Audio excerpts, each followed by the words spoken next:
Bom dia, meu nome é Wicla, eu quero dar bem-vindo a todos e dizer que é uma alegria estarmos aqui mais um domingo reunidos para adorar o nosso Deus. Eu quero dar um bem-vindo especial à Igreja de Recife, que está compartilhando conosco desse culto de adoração ao nosso Deus.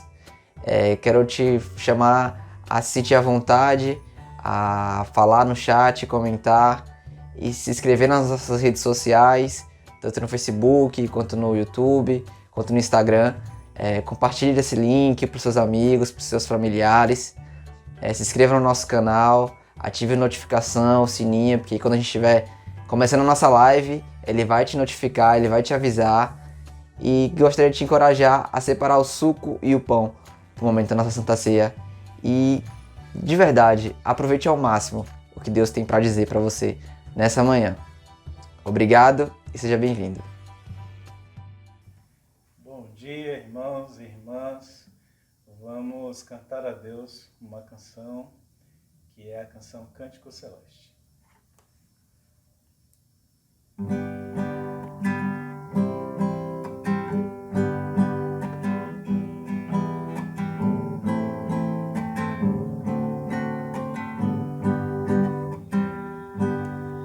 Em teu seio, doce canto pousarás de alegria cada dia. Embora prova e tristeza enfrentarás, em teu ser doce canto cantarás. Cântico celeste, a noite terá em teu coração, embora na aflição, fácil é cantar quando reina a paz. Quando vem a dor, é melhor cantar. Pela noite passará o teu pavor, tuas provas já não temas. Hoje ores, hoje sirvas ao Senhor, logo o sol brilhará em teu coração. Cântico celeste, a noite terás em teu coração, embora na aflição, fácil é cantar quando reina a paz. Quando vem a dor, é melhor cantar. Quando vem a dor, é melhor cantar. Quando vem a dor, é melhor cantar.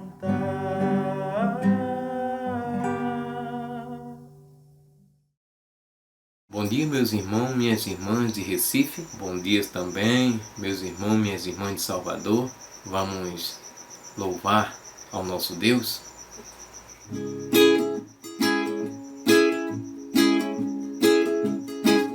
Cantarei, ó Deus eterno, tua justiça e teu amor. Tu me ensinas sobre guias, eu te sirvo com temor. Me criaste, me formaste cada parte do meu ser. Antes mesmo que eu fale, sabes o que vou dizer. Tua presença está sempre por onde estou.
voar. Ao léu tu me guias. Se eu fugir do norte ou pro sul, estás em volta de mim, onde quer que eu esteja. Tua luz me acompanha para que eu possa ver, para que eu possa ver tudo que me ensinastes, o que queres que eu seja, que eu possa te adorar em todo o meu viver, meu viver.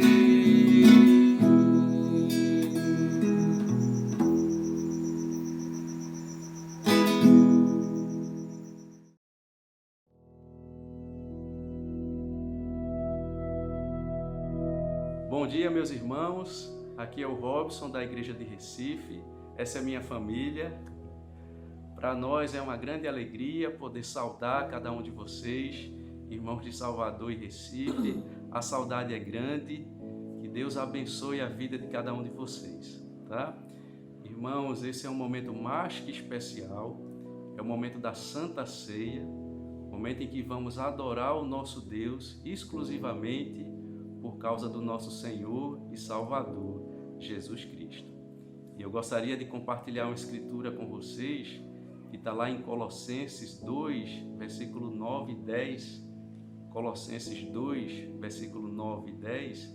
Eu vou pedir para minha mãe ler, tá certo? Pois em Cristo habita corporalmente toda a plenitude da divindade, e por estarem nele, que é o cabeça de todo o poder e autoridade, vocês receberam a plenitude.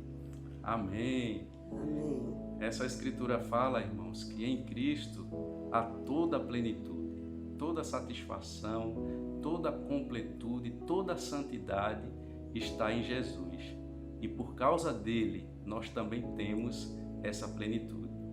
Então, que nesse momento em que vamos comer do pão e tomar o suco de uva, possamos ser gratos ao Senhor, que por meio de Jesus Cristo tem disponibilizado toda a plenitude que precisamos. Amém? Vamos adorar o nosso Deus em oração. Pai querido Deus, obrigada, Pai, por esta manhã estarmos aqui reunidos como igreja, adorando o Senhor, cultuando o Senhor, te louvando. Obrigada, Pai, pelo sacrifício de Cristo na cruz, que por meio dele, Deus, hoje temos a plenitude no Senhor, podemos te orar e ser gratos, Pai, por cada milagre que o Senhor realiza nas nossas vidas, Pai. Em nome de Cristo que eu te oro e agradeço. Amém. Amém. Partilhamos desse momento, irmãos.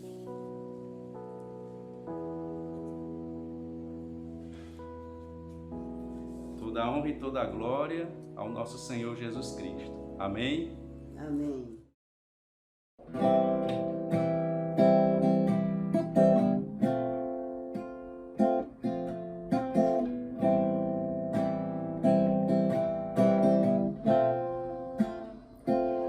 Um dia a gente aprende a confiar em um Deus que faz milagres, que ouve a nossa oração, que se faz presente aqui. Um dia a gente aprende a dar um passo só de cada vez, mas sem duvidar,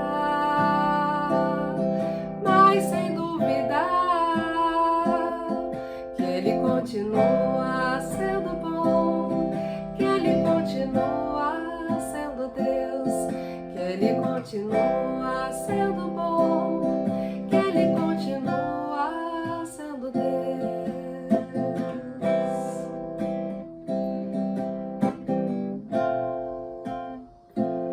Então chega o dia de viver tudo que se aprendeu e a enxergar até o que não se pode ver. Chega o dia de entender, até ouvir o não de Deus, mas sem duvidar, mas sem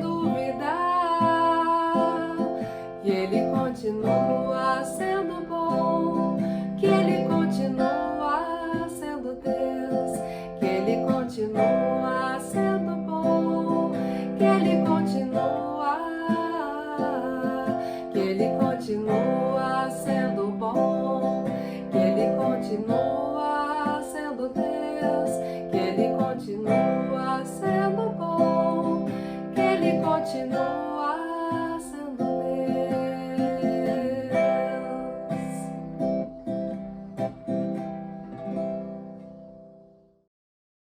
Em tempos de pandemia, o que mais encontramos são pessoas com medo de perder o que já possuem, com medo de perder os seus bens. E nós?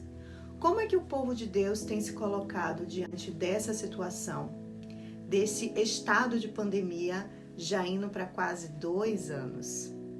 Nós estamos nos colocando como uma represa que retém aquilo que possui e que quer acumular mais por segurança?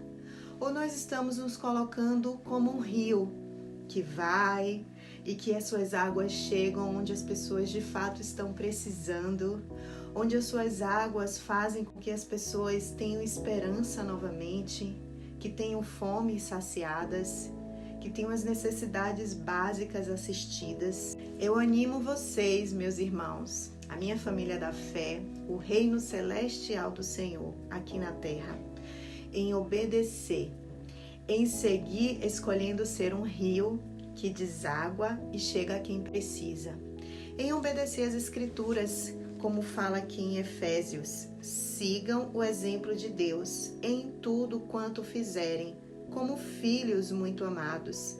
Sejam cheios de amor pelos outros, seguindo o exemplo de Cristo, que amou vocês e se entregou a Deus como sacrifício, a fim de tirar os seus pecados. Sejamos como o maior exemplo que já houve. Sejamos como quem olha e sente a dor do outro. E nas Escrituras, a oferta é sim uma ordenança de Deus.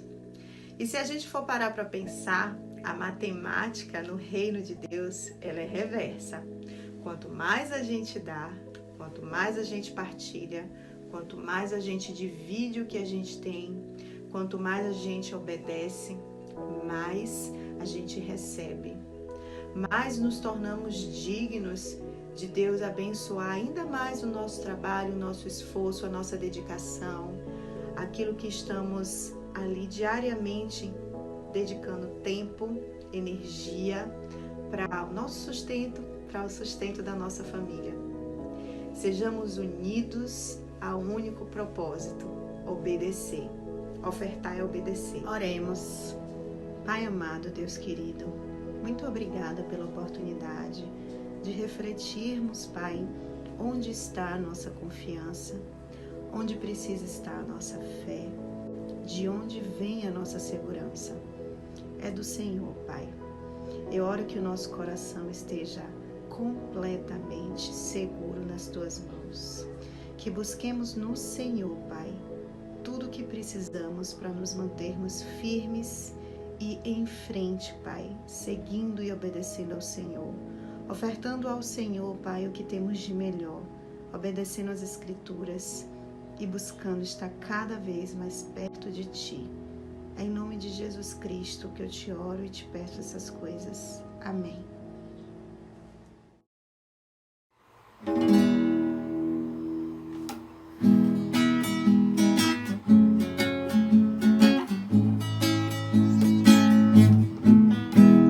De consolação tem meu coração, descansando no poder de Deus.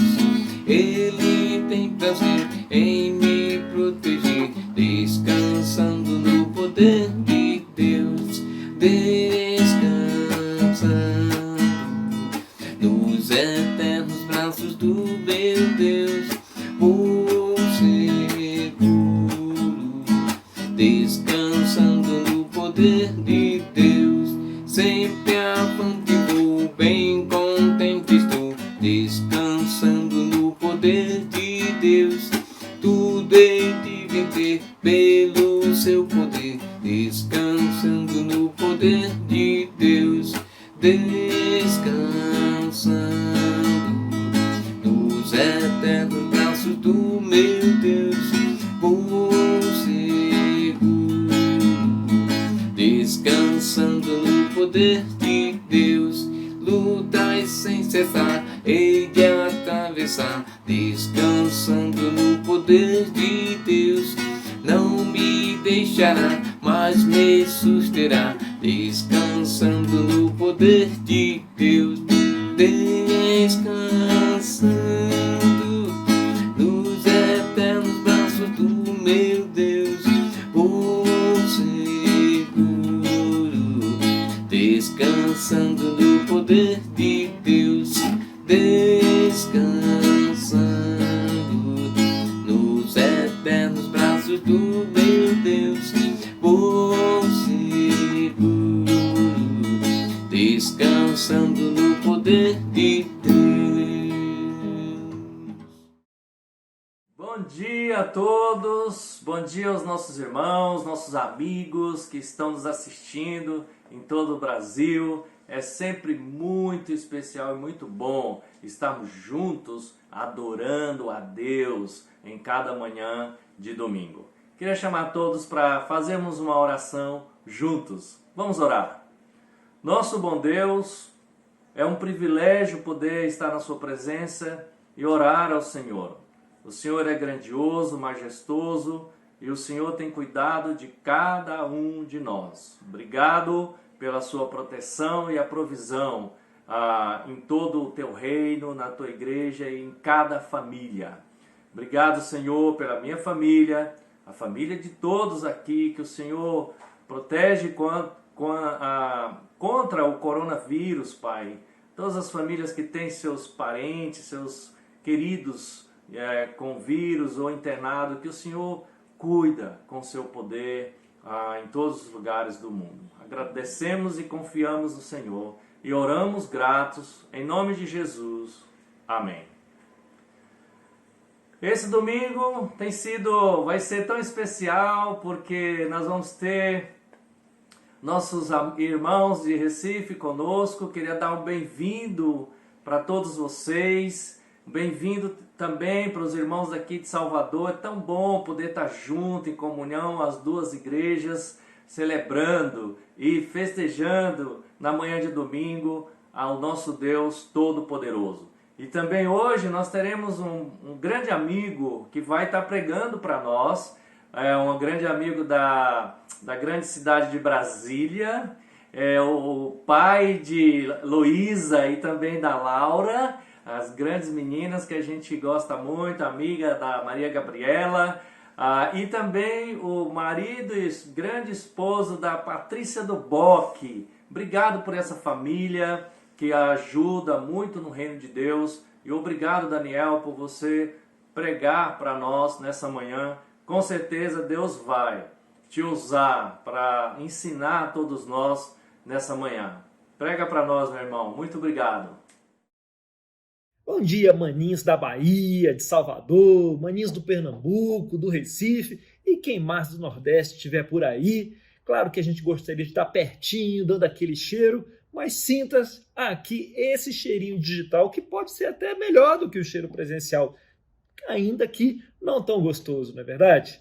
É uma delícia estar aqui com vocês. Sentindo-se então todos bem-vindos, vamos começar a falar da alma. E antes, uma oração. Nosso Deus Pai querido, obrigado por essa conexão que podemos desfrutar aqui nessa manhã. Guia-nos, por favor, nesse tempo, guia a mente e o coração de cada um que possa absorver o que o Senhor tem a ensinar e guia-me também aqui nessa mensagem que já está gravada, mas o Senhor está me guiando desde então. Deus, te agradecemos, em nome de Jesus. Amém. Vamos falar um pouquinho da alma. Vamos falar não só disso, mas os testes da alma. Sabe, na FRJ teve 3 matérias que eu fiz 3 vezes.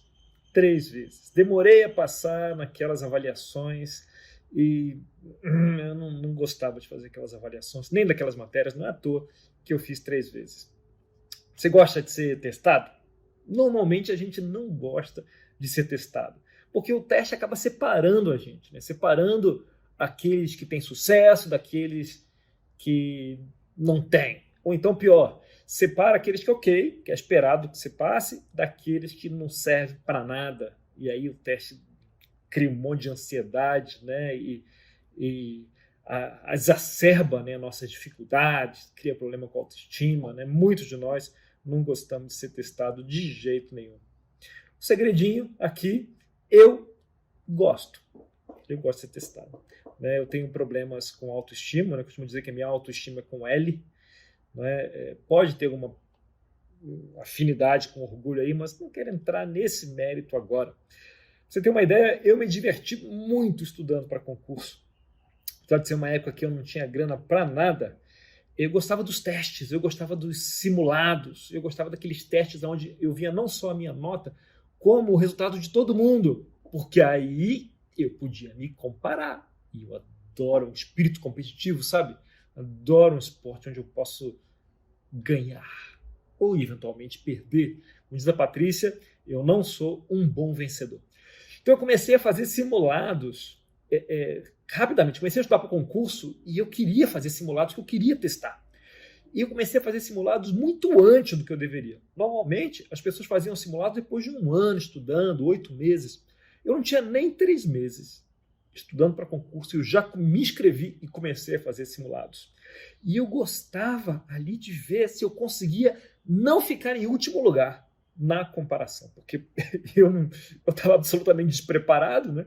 Então eu fazia a prova, botava lá o nome, depois via, e eu ficava super feliz, porque eu ficava em penúltimo. Falava, não fiquei em último.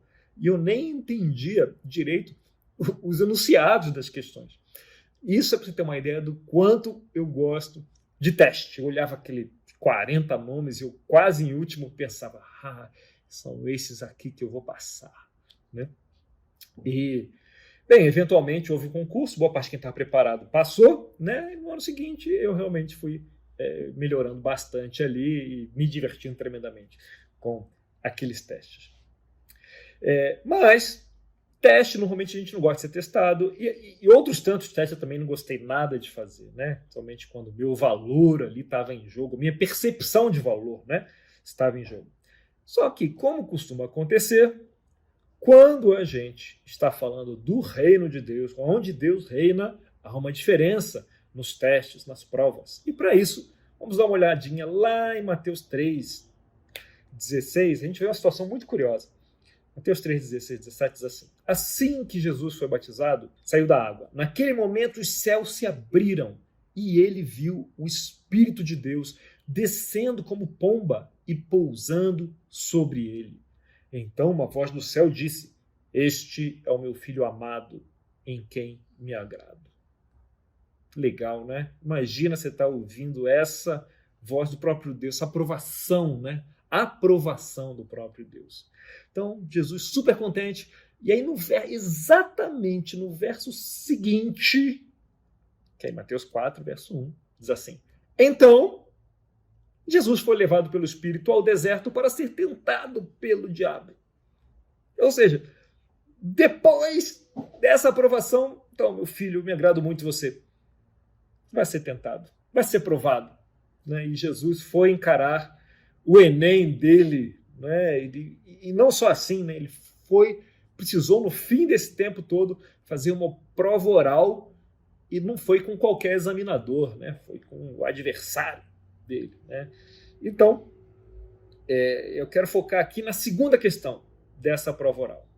Né?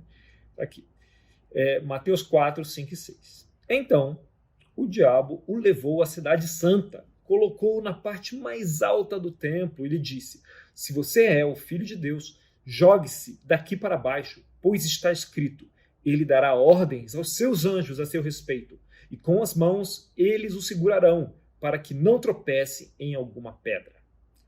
Jesus, no verso 7, lhe respondeu: também está escrito: não põe à prova o Senhor, o seu Deus. E agora, uma confissão. Eu nunca entendi direito, profundamente, essa resposta de Jesus. Bom, Jesus é um cara que havia estudado, né? Ele havia estudado, ele tinha tido os mestres dele, ele conhecia o Pentateuco, né? Também chamado de Torá, perfeitamente. Aquilo estava no coração, as escrituras estavam dentro do coração dele. Ele era o evangelho, né, pelo qual ele se guiava, né, a vinda do reino, né, inicialmente com o povo judeu, e ele sabe como aplicar aquelas escrituras melhor do que ninguém, né?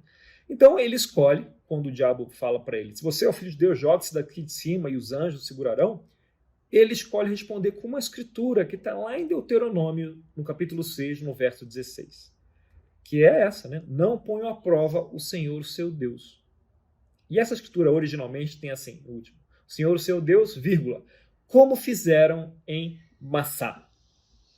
Jesus, conhecendo a história do seu povo, quando é que se aplica uma escritura? Né? Quando você vê que aquela situação da escritura, aquela mensagem da escritura, se aplica, se amolda, se encaixa na situação que você está passando, ou alguém que você está aconselhando está passando.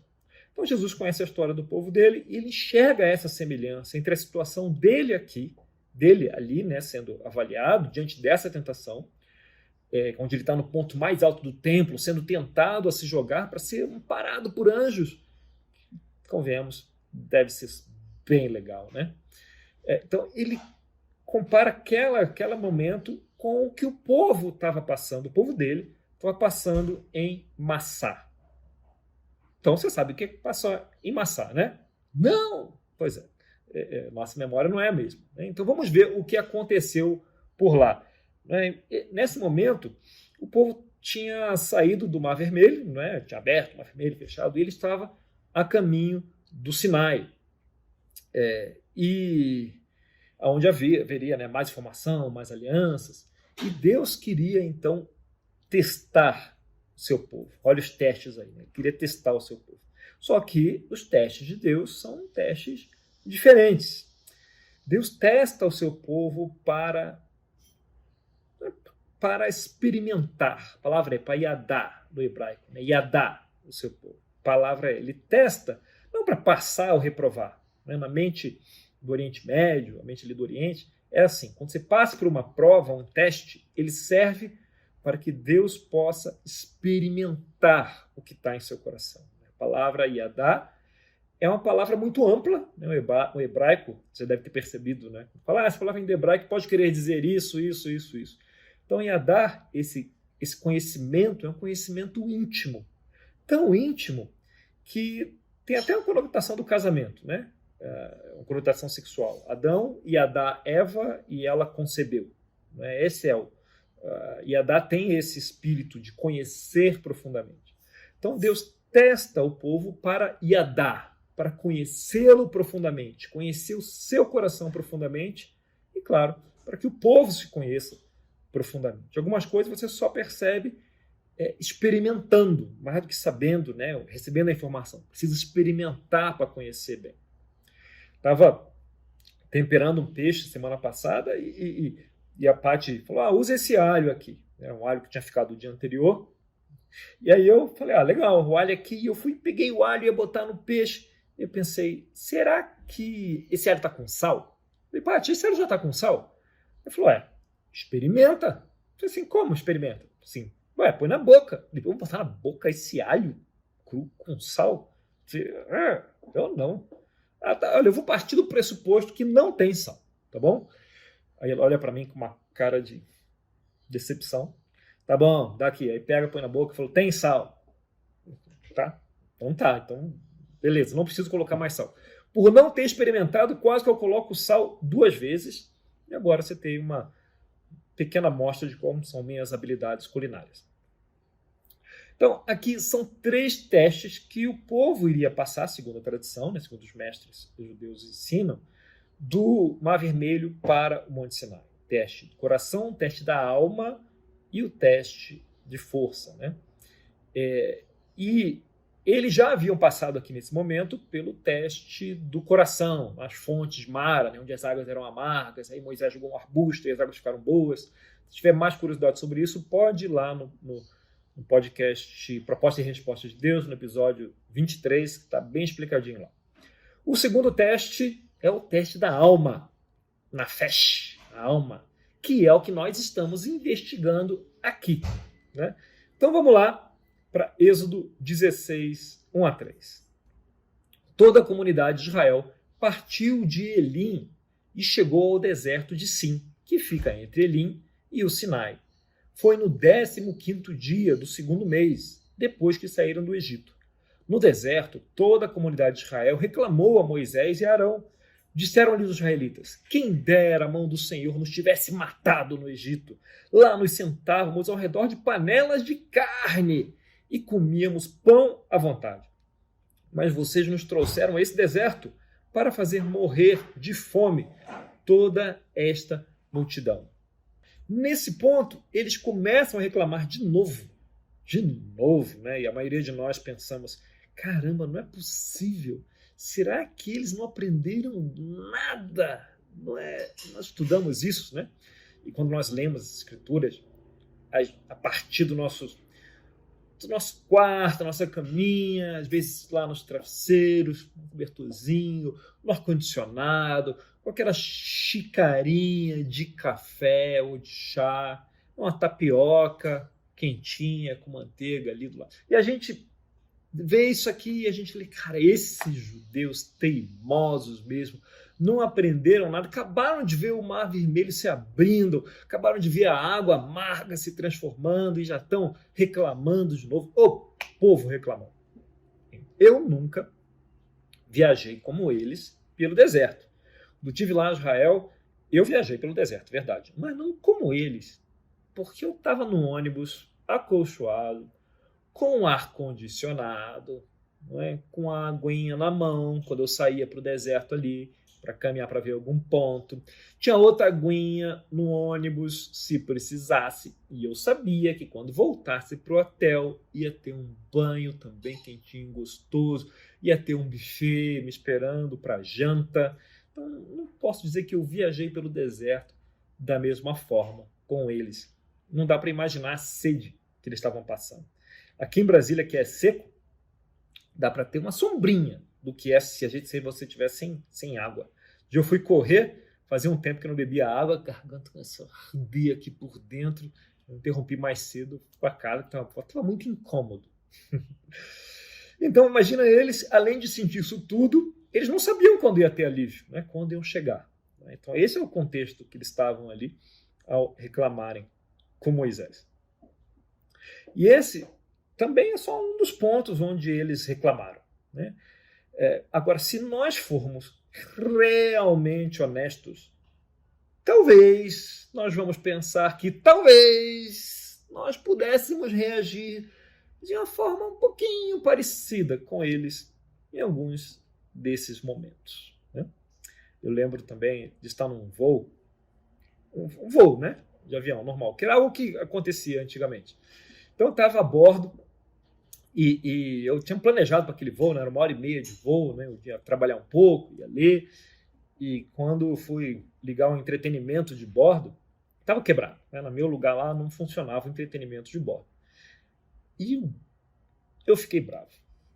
Fiquei bravo porque eu havia me programado para trabalhar um pouco, para ler um pouco, adiantar um assunto e para curtir aquele entretenimento, porque afinal de contas eu estava acompanhando, eu estava viajando bastante e tinha uma série que eu estava acompanhando que eu só tinha acesso naquela companhia e eu estava contando que eu ia avançar uns 2 capítulos naquele voo e eu não poderia avançar porque o entretenimento não estava funcionando.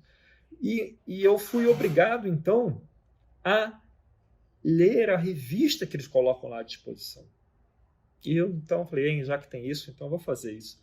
Peguei a revista, abri a revista, e eu abri a revista, comecei a ler e estava escrito: só na nossa companhia você tem acesso a tal entretenimento de bordo. Eu fiquei indignado com aquilo, porque era um assinte, né? Ele estava me provocando. Claramente, o destino ali estava me provocando. Eu fiquei indignado e eu fiz um bico. Pobre de mim, pior dia da minha vida, claramente aquilo lá. No ar, 40 mil pés de altura, temperatura perfeita, voando, eu chateado da vida. Então, talvez eu reclamasse também, estivesse lá com os israelitas. Bem, mas são situações diferentes, né? Situações diferentes. Eles estavam na viagem deles, pelo deserto, na viagem na companhia de Moisés, né, de Yahvé, e eles não estavam gostando do serviço de bordo. Vamos ver como é que é Êxodo 16, 4 a 8. Disse, porém, o Senhor a Moisés: eu lhes farei chover pão do céu. O povo sairá e recolherá diariamente a porção necessária para aquele dia. Com isso, os porei à prova, para ver se seguem ou não minhas instruções. No sexto dia trarão para ser preparado o dobro do que recolherem nos outros dias. Assim Moisés e Arão disseram a todos os israelitas: ao entardecer, vocês saberão que foi o Senhor que os tirou do Egito. E amanhã cedo verão a glória do Senhor, porque o Senhor ouviu a queixa de vocês contra ele. Quem somos nós para que se queixem ou reclamem de nós? Disse ainda Moisés: o Senhor lhes dará carne para comer ao entardecer, e pão à vontade pela manhã, porque ele ouviu suas queixas contra ele.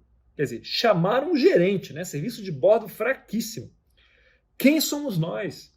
Vocês não estão reclamando de nós, mas do Senhor. Olha aí o segundo teste, né, que a gente falou. Pergunta para a gente começar aqui. Deus falou alguma coisa sobre carne antes? Parece que Moisés estava inculcado aqui, né? Ele percebeu que é algo estranho está acontecendo e ele está tentando avisar os israelitas aqui de alguma coisa. Ó, Deus falou que ia chover pão do céu, que você tem que recolher isso e aquilo, e depois aparece a tal da carne. Tipo, ó, fique esperto, vocês estão caminhando num campo minado aqui agora. Vamos adiante. Êxodo 16, 9. Disse Moisés a Arão: diga à comunidade de Israel que se apresente ao Senhor, pois ele ouviu as suas queixas. Enquanto Arão falava, toda a comunidade, todos olharam em direção ao deserto. A glória do Senhor apareceu na nuvem. Quando chega isso, fique esperto, né? E o Senhor disse a Moisés: ouvi a queixa dos israelitas. Responda-lhes que ao pôr do sol vocês comerão carne, e ao amanhecer se fartarão de pão. Assim saberão que eu sou o Senhor, o seu Deus. No final da tarde apareceram codornizes que cobriram o lugar onde estavam acampados. Ao amanhecer, havia uma camada de orvalho ao redor do acampamento. Depois que o orvalho secou, flocos finos, semelhantes à geada, estavam sobre a superfície do deserto. Quando os israelitas viram aquilo, começaram a perguntar uns aos outros: que é isso? Pois não sabiam do que se tratava. Disse-lhe Moisés: este é o pão que o Senhor lhes deu para comer.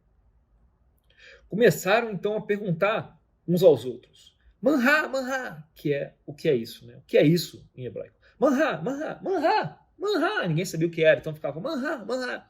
E aí, manhá para cá, manhá para lá, aquele negócio passou a se chamar maná, né? Que é uma corruptela de manhá, passou a ser o maná. E então chegamos a Êxodo 16, 16. Assim ordenou o Senhor: cada chefe de família recolha o quanto precisar, um jarro para cada pessoa da sua tenda.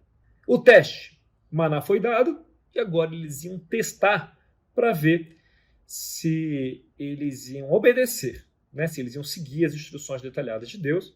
E a gente já pensa, quando vê que um teste foi dado, lá vão eles falhar de novo, né? Mas no verso 17 diz assim: os israelitas fizeram como lhes fora dito. Alguns recolheram mais, outros menos. Quando mediram com o jarro, quem tinha recolhido muito não teve demais, não faltou a quem tinha recolhido pouco. Cada um recolheu quanto precisava. Ninguém deve guardar nada para a manhã seguinte, ordenou-lhes Moisés. Todavia, alguns deles não deram atenção a Moisés, guardaram pouco até a manhã seguinte. Mas aquilo criou bicho e começou a cheirar mal. Por isso, Moisés irou-se contra eles. Então parece que eles fizeram algumas coisas certas e outras nem tão certas assim, né? Por mais ou menos. Então, voltando ao 17. Alguns recolheram mais e outros menos, e cada um quanto precisava. Então, há duas formas de ler isso. A gente pode ler que uns gostavam de comer a beça, né? Tinham um barrigão e tal, e tinham muita fome, pegaram um montão, e outros gostavam de pouquinho, e no final uns mais, outros menos, e deu tudo certo. Natural ler assim, mas há uma outra forma também, de que eles saíram e foram recolher para aqueles que não saíram para recolher, né? cansados, doentes, né, os muito idosos, os bebês. Então, uns recolheram mais e outros menos, porque eles estavam recolhendo para quem não podia sair da tenda também, né? E então eles recolheram para a comunidade como um todo. E no fim, a mensagem: a comunidade tinha exatamente o que precisava, o que era um bom resultado do teste, né? E todos aprenderam. Os testes ali, eles tinham a ver com a comunidade ali como povo, né? Deus ia conhecer e experimentar o coração deles, e eles mesmos iam experimentar o próprio coração, que é o que acontece quando a gente passa por alguma prova, e depois pensar no que fazer, né, com o resultado desse teste. Então, todos aprendem. Deus conhece mais como eles iam reagir, e eles também se conhecem mais. E a comunidade como um todo ali não foi tão mal assim nesse teste. Mas se nós estamos falando isso, e tem um aviso de Moisés, porque tem uma treta aqui em algum lugar. Será que você conseguiu achar onde é que está a treta aí? No verso 4 e 5, Deus fala que fará chover pão do céu e dá instruções para ver se eles seguem ou não. Só isso. Chuva de pão, instruções, teste para ver se eles seguem. Ia dar, né, para eles conhecerem o coração. Só que Moisés vai além quando fala com o povo. Moisés fala que vai dar pão e que eles vão ver a glória de Deus. E aí no verso 8 tem assim, começa assim: disse ainda Moisés. Quando tem esse disse ainda, quer dizer que ele não falou seguido. Né? No hebraico tem isso. Houve um tempo aí, a gente não sabe quanto tempo aí entre Moisés falando uma coisa e Moisés falando outra coisa. Então Moisés fala que vai dar pão e que eles têm que seguir as instruções. Um tempo. Lembra que eles estão se queixando, né? Eles falaram das panelas de carne e tal. E aí, no outro momento, Moisés fala, verso 8: disse ainda Moisés: o Senhor lhes dará carne para comer ao entardecer, e pão à vontade pela manhã, porque ele ouviu as suas queixas contra ele. Quem somos nós? Vocês não estão reclamando a nós, mas do Senhor. Tipo, vocês vão ter carne, mas ele está incomodado com alguma coisa aqui. No final de tarde, realmente chegam as codornizes. E é isso, né? Êxodo fala isso. Parece que deu tudo certo, então. Encontrou encrenca? Então, vamos ver o gabarito disso. Está lá no Salmo 78, a partir do verso 17 a 31. Ele nos conta assim, mas contra ele continuaram a pecar, revoltando-se no deserto contra o Altíssimo. Deliberadamente puseram Deus à prova, exigindo o que desejavam comer. Duvidaram de Deus, dizendo: poderá Deus preparar uma mesa no deserto? Sabemos que quando ele feriu a rocha, a água brotou e jorrou aos torrentes. Mas conseguirá também dar-nos de comer? Poderá suprir de carne o seu povo? O Senhor os ouviu e enfureceu-se. Com fogo atacou Jacó. A sua ira levantou-se contra Israel, pois eles não creram em Deus, nem confiaram no seu poder salvador. Contudo, ele deu ordens às nuvens e abriu as portas dos céus, fez chover maná para que o povo comesse. Deu-lhes o pão dos céus, os homens comeram o pão dos anjos. Enviou-lhes comida à vontade, enviou dos céus o vento oriental, e pelo seu poder fez avançar o vento sul. Fez chover carne sobre eles como pó, bandos de aves como a areia da praia. Levou-as a cair dentro do acampamento, ao redor de suas tendas. Comeram à vontade, e assim ele satisfez o desejo deles. Mas, antes de saciarem o apetite, quando ainda tinham a comida na boca, acendeu-se contra eles a ira de Deus, e ele feriu de morte os mais fortes entre eles, matando os jovens de Israel. Esse salmo aí, escrito alguns séculos depois, bem, no mínimo a gente tem certeza que era assim que eles entendiam o que se passou ali, né? É assim que eles enxergavam o que havia se passado no deserto. Então, essa história aqui não era só sobre pão e carne. Era o que eles estavam exigindo de Deus, que era a comida que eles desejavam. que eles tinham no Egito e que eles desejavam. E eles estavam exigindo que Deus cumprisse a parte dele, só que como eles entendiam que era a parte de Deus, né? Então, Moisés chamou a gente estava no Egito, lá tinha carne, a gente comia pão à vontade, agora a gente está nesse deserto, então se ele é tão poderoso assim, então, cadê a carne? Né? E a Escritura diz, e assim colocaram Deus à prova, né? E assim testaram a Deus com essa frase, o Senhor está mesmo entre nós? Porque se o Senhor estiver entre nós, aquele que, né, tirou a gente no deserto, onde a gente comia carne, vai ter carne aqui. Afinal, o que eles estavam comendo antes? Carne. Né? Eles estavam exigindo que Deus fizesse para eles, não aquilo que eles estavam precisando, né? Não que era o cuidado deles, mas na cabeça deles, a viagem, já que Deus tinha tirado lá com as promessas, não podia ser pior do que no Egito, e ali estava parecendo que era pior do que no Egito. Então Moisés percebe aqui que o que eles realmente querem ali não é a comida em si, mas é aquele tipo de comida que eles gostavam lá, que lembrava lá do Egito. E ele percebe isso e parece que quer avisar eles para tomarem cuidado. Porque, na realidade, Moisés percebe que eles estão colocando Deus à prova. Não é Deus testando-os para conhecê-los. Eles estão colocando Deus à prova aqui. Então, vejamos como isso continua no capítulo 17, 1 e 2.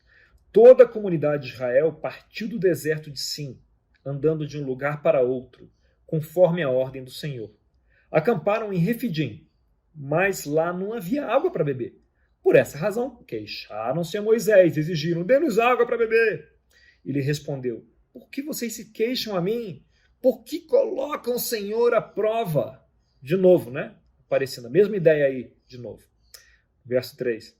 Mas o povo estava sedento e reclamou a Moisés. Por que você nos tirou do Egito? De novo. Foi para matar de sede a nós e aos nossos filhos e aos nossos rebanhos. Então Moisés clamou ao Senhor. Que farei com esse povo? Eles estão a ponto de apedrejar-me. E sabe, não parece que aqui é uma figura de linguagem. Moisés está com medo aqui, de verdade, de ser apedrejado. Sei lá se eles estão argumentando com pedra na mão. Podia até ser isso, né? Quando os mestres aqui, a tradição ensina sobre essa história, eles ensinam que este é o segundo teste. Este é o segundo teste. Esse é o teste da alma, do Nafesh. Curiosamente, essa também há uma relação com a segunda tentação ali, né, de Cristo. Então, o primeiro teste era do coração. Vocês me amam com todo o coração? Era o levar. Na mente hebraica, o coração simboliza a vontade. Se entrega o coração quando você submete a sua vontade a Deus. Não tem muito a ver com a emoção. Tem a ver com obedecer voluntariamente. Então, obedecer de todo o coração e submeter sua vontade a Deus. Então tem a ver com carregar sua cruz, né? Mas é nessa direção. Então, os rabis, né, os mestres, eles dizem que quando você coloca Deus à prova, você não está dando a Deus a sua alma.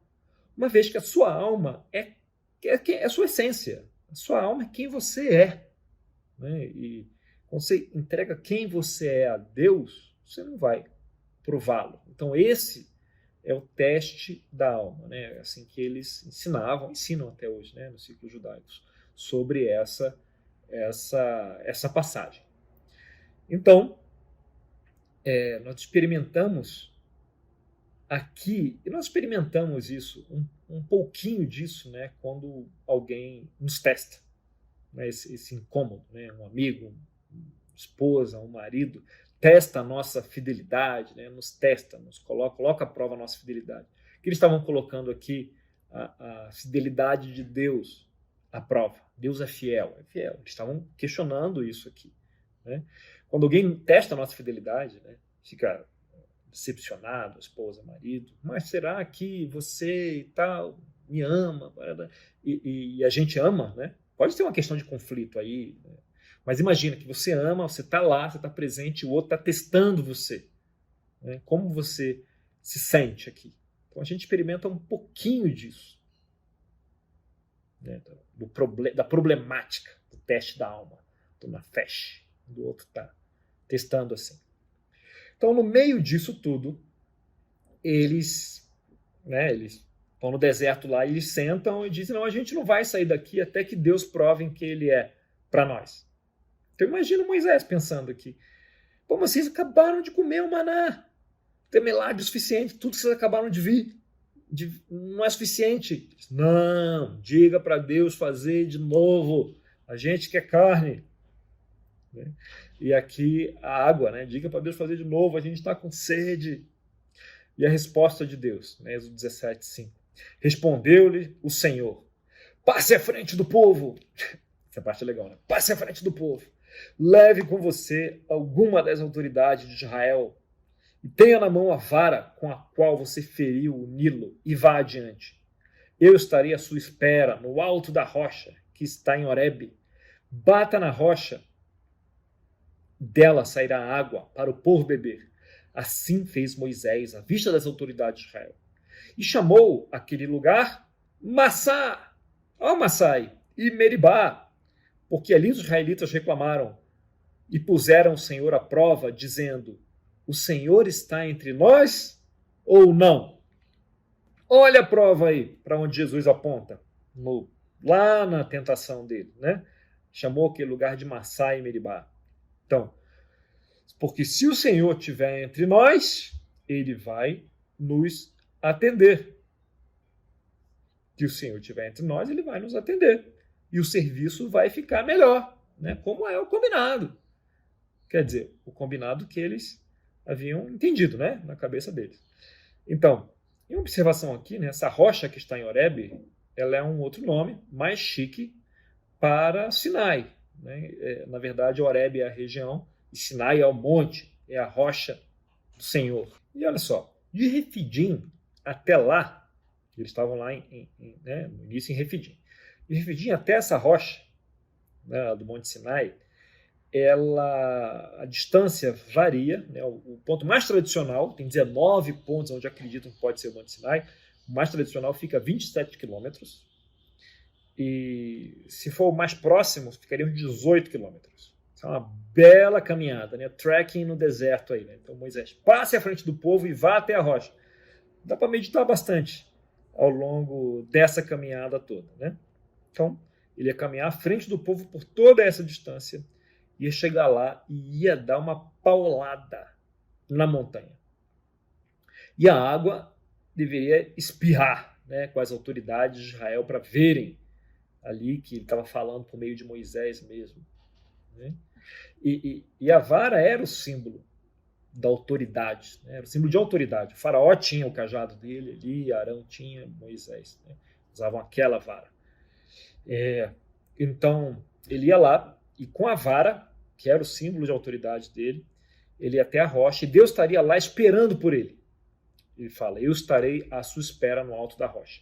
E a palavra em hebreu, paneim, à sua espera no alto da rocha. Essa palavra, ela também pode querer dizer que ele estará à espera entre ele e a rocha. Tipo, eu estaria à sua espera e vou estar entre você e a rocha. E eu quero que você bata na rocha.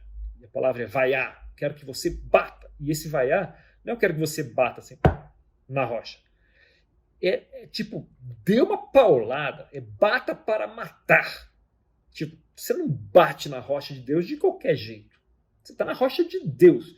Se é para bater na rocha, é para dar-lhe uma paulada para tremer seu braço na rocha. Assim, como você lida com as coisas de Deus, é de todo o coração, né? Pá! Ali. E a vara de Deus não ia quebrar também, né? Por favor. Então era isso que Moisés tinha que fazer. Tinha que ter lá e dar aquela paulada na rocha. E Deus, pode ser lido assim, estaria entre ele e a rocha.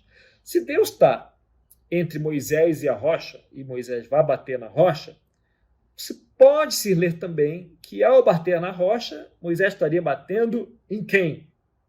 Que absurdo, né? Mas esse é o espírito, né? Moisés estaria batendo ali em Deus, mais ou menos isso. Deus é espírito, não seria mais ou menos isso. Mas o símbolo é esse. Ou você pode também, né? O Sinai era a rocha de Deus, era um monte de Deus. Se ele estivesse batendo diretamente na rocha, o símbolo aqui também é que a pancada seria em algo que Deus representa ali. Esse é o caráter de Deus. Claro que a gente vê isso e a gente pensa em quem? O povo pisou na bola, o povo colocou Deus à prova, o povo está reclamando. Moisés já vai bater em algo que simboliza Deus, ou bater em Deus, não é? O que isso te lembra? Claro que lembra Jesus, né? Mas não só Jesus. Porque isso não apareceu pela primeira vez, esse conceito não aparece pela primeira vez com Jesus. Ele aparece com Abraão, com Isaac, quando Deus dá o sacrifício, aparece com Noé, quando Deus dá o arco, aparece com Abraão, né? Tem um episódio Caminho de Sangue, você pode olhar lá no podcast também, não sei se é 12, 11 ou 12. Numa situação onde nós falhamos, Deus se coloca na frente, né? Deus paga o preço, Ele paga o preço.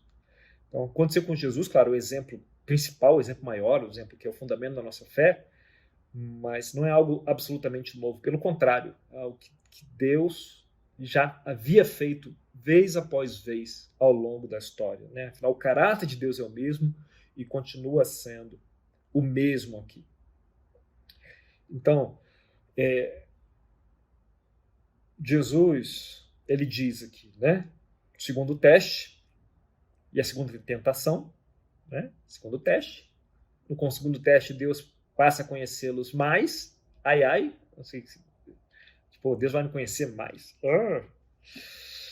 E eles puderam se conhecer mais também. E na segunda tentação, né? Deus fala, jogue-se daqui e o diabo cita, né, o Salmo 91, 11, 12, né, ele dará ordens aos teus anjos a teu respeito para te proteger, em suas mãos eles te levarão para que você não tropece em pedra alguma, né, e Deus responde lá em Mateus 4, 12, não põe à prova o Senhor, o teu Deus. E o que era aqui colocar Deus à prova? Lembra, será que está entre nós? Como é que Jesus colocaria Deus à prova? Será que ele está mesmo com você? Né? Então, afinal, o diabo falando, se joga daqui, não tem profecia dizendo que ele vai te segurar?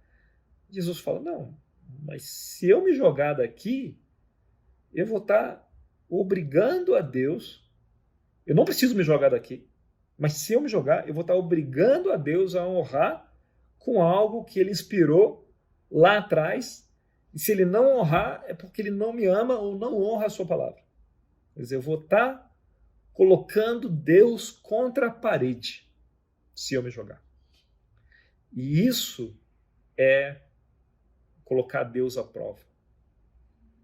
Colocar Deus contra a parede. Jesus falou, não, vou fazer isso. Está escrito, não coloque Deus à prova.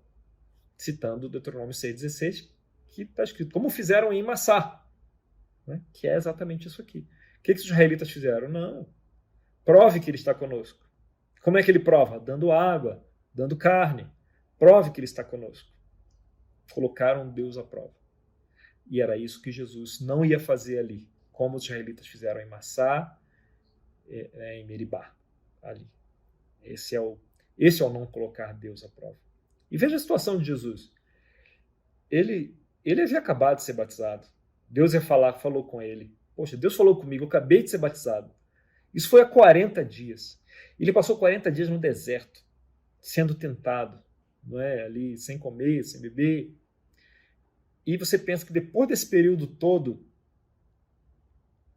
você começa a duvidar, né? Você quer confirmação de que Deus está contigo. Quer confirmação, você quer ser pego no colo. Seus anjos vão te pegar. Por isso é tão sábio também a tentação de Satanás. Você está fragilizado pelo sofrimento no corpo, pelo sofrimento da mente. Jesus quer aquele abraço, quer aquela confirmação. É por isso que é a tentação. Mas ele lembra da Escritura. O povo também estava fragilizado ali. O povo estava com sede, o povo estava no deserto, o povo estava com fome também. E ali, com fome, com sede, eles puseram Deus à prova. E Jesus, com fome, com sede, fragilizado, ele lembra daquilo, ele fala, não vou colocar Deus à prova. E quando eu estou fragilizado, né, fisicamente ou mentalmente, como eu quero colocar Deus à prova. Deus, o Senhor está comigo, tira isso daqui. Se o Senhor estiver comigo, faz isso. Se o Senhor me ama, por favor, faz aquilo. Eu já fiz isso. Né? Momentos onde minha saúde passou grandes momentos. Ficar com a saúde ruim 2 dias é mole, vai. Por favor, né? Ficar com a saúde ruim 2 anos, 10 anos, Deus, diz que Deus não se importa com isso que eu estou passando aqui. Ou problemas na família, né? Com os filhos, no matrimônio. Oh, Deus, por favor, se acha que o Senhor não me ama, se o Senhor me ama, sua fidelidade, se eu não ia, a fidelidade não ia agir assim comigo. Né? Então, ou não me ama, ou não existe, ou isso aqui tudo é uma grande ilusão, né? E a gente coloca Deus à prova. Quer dizer, na fé, teste da alma. Nossa alma não está entregue ali, né, a Deus. E é isso que Jesus está ensinando para nós aqui.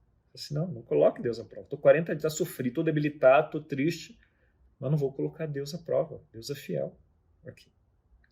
E um pouco depois os anjos vão cuidar dele, né? Na verdade. E Deus é fiel. E Jesus passou a se conhecer mais a Deus e vice-versa, né? E o coração de Jesus ali ficou mais claro também, né? Deus pôde experimentar o coração de Jesus ali profundamente, né? Como Jesus reagiu naquela prova, na fé. Como Jesus nos ensina aqui, essas provas são oportunidades de ir na fé, de ver a nossa alma, de Deus conhecer a nossa alma. Não são só oportunidades de a gente passar e falar, passei, quase fui reprovado. Não, também são oportunidades nossas de oferecer nossa alma a Deus. De falar, olha, tá duro, tá difícil, mas eu ofereço minha alma a Deus aqui. Não vou reclamar, vou ficar fiel, vou dar minha alma, vou levar meu sofrimento até Deus, vou levar minha ansiedade até Deus. E Deus vai cuidar de tudo no tempo dele, do jeito dele. E esses tempos estamos passando por testes na fé, testes da alma.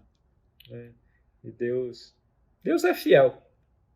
E nós podemos aproveitar a oportunidade para nos conhecer mais. Deixa Deus conhecer também mais o quanto nós desejamos ter a alma mais entregue a Ele. E se não está, lembra? Eu tenho fé, ajuda-me a ter mais, ajuda-me a ter a alma mais entregue. Os testes também são oportunidade de identificar que a gente possa crescer. Você possa curtir aí essa jornada. Nem sempre é confortável, mas é de crescimento. Beijão para vocês.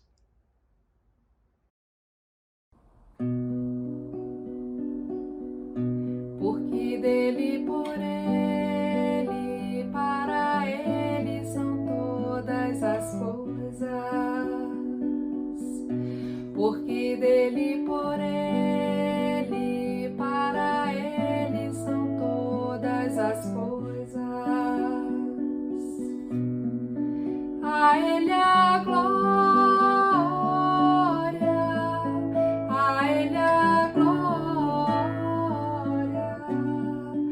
a ele a glória, para sempre, amém. A ele a glória, a ele a glória, a ele a glória, para sempre, amém.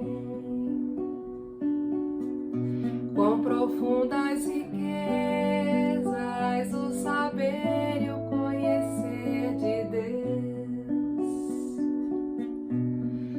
quão insondáveis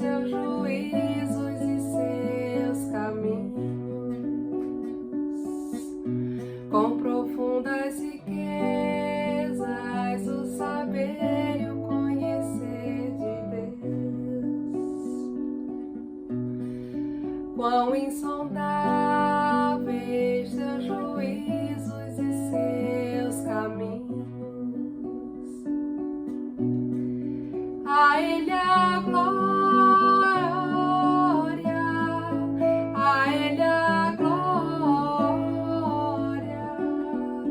a Ele a glória, para sempre, amém. A Ele a glória, a Ele a glória, a Ele a glória,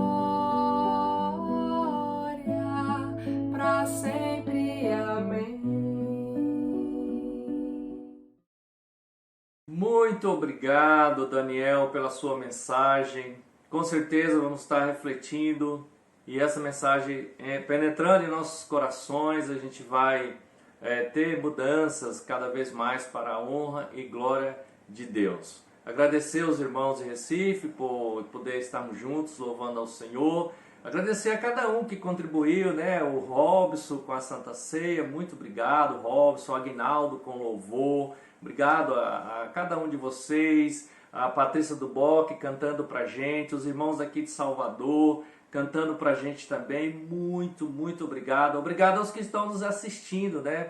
A nossos amigos e parentes por vários lugares, em Recife, a família do Galileu lá assistindo todos os domingos, a tia, a mãe dele, Dona Madalena, também minha família no Maranhão, no Piauí, em São Paulo, ouvindo e assistindo cada domingo. Minha irmã manda foto, a Leda, né, com a sala, com bastante gente assistindo, ouvindo a palavra de Deus. A gente fica tão feliz de poder saber que a palavra de Deus está sendo espalhada e anunciada pelos meios online para muitas pessoas no Brasil, fora do Brasil, em vários estados. É muita gratidão e eu sei que a honra e a glória de tudo isso é para o nosso Deus. Obrigado, irmãos, agradeço a cada um de vocês, agradeço a minha família que me ajuda bastante aqui também, e eu quero desejar a todos nós um excelente dia e uma semana maravilhosa de confiança e de entrega ao nosso Deus.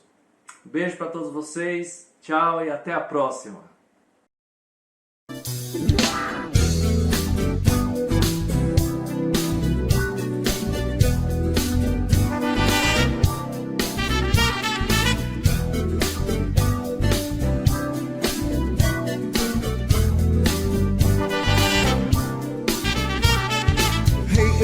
Vou voltar atrás, tá decidido, definido, eu quero é mais a vida, quero a vida verdadeira com uma razão, com seriedade que sem amizade não dá certo não, dá certo não. Quem quer conquistar, tem que ir a lutar, sem medo.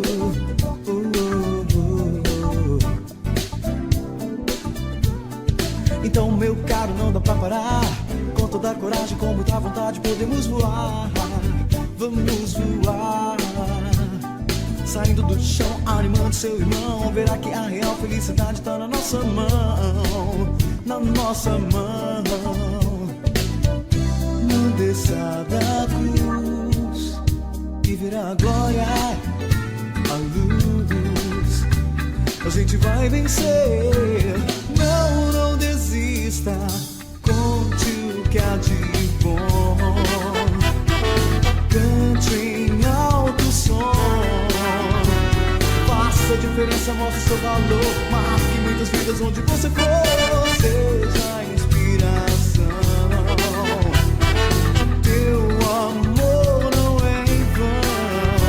Vai nessa que é hora de você buscar. Agora que é hora de acreditar.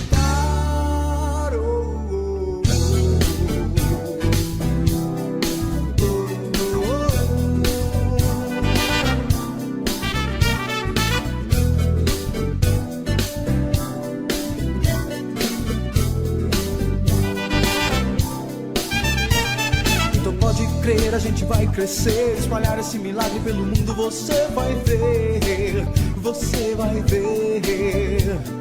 Vivendo a nossa causa com muita paixão, ajudando, acrescentando cada um com nossa convicção.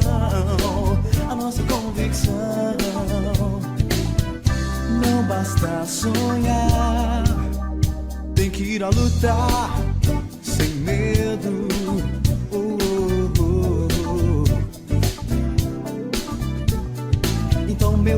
coisa pra valer. Muita gente tá andando e respirando e nem sabe por quê.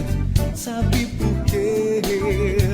Porque é preciso entender na vida algo mais. Entender e dar valor ao que não se desfaz, que nunca se desfaz. Não desça da cruz e ver a glória, a luz. A gente vai vencer. Não, não desista. Conte o que há de bom. Cante em alto som. Faça a diferença, mostre seu valor. Marque muitas vidas onde você for. Seja a inspiração. Teu amor não é em vão. Vai nessa que é hora de você buscar. Agora que é hora de acreditar.